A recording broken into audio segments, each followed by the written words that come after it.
আম্মু, তুমি নেই, এটা সত্যি আমি আজও মেনে নিতে পারছি না। তোমার শাড়ির আঁচলে মুখ লুকিয়ে কাঁদা সেই দিনগুলো আর নেই। তবু আজও যখন খুব কষ্ট পাই, চোখ মেলে তোমাকে খুঁজি। তোমার হাতে রান্না করা ভাতের গন্ধ আজও আমার স্মৃতির পাতায় তাজা হয়ে ভেসে আসে।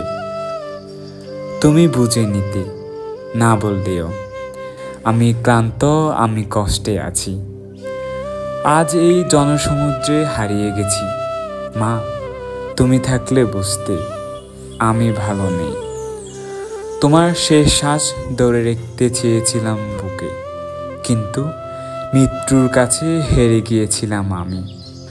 তোমার কপালে শেষবারের মতো হাত রাখতে গিয়ে বুঝলাম শীতল হয়ে যাওয়া দেহে কতটা উষ্ণতা লুকোনো ছিল। মা, তুমি নেই, তবু আমি প্রতিদিন তোমার কাছে ফিরি, প্রার্থনায়, স্বপ্নে, নিঃশব্দ কান্নায়।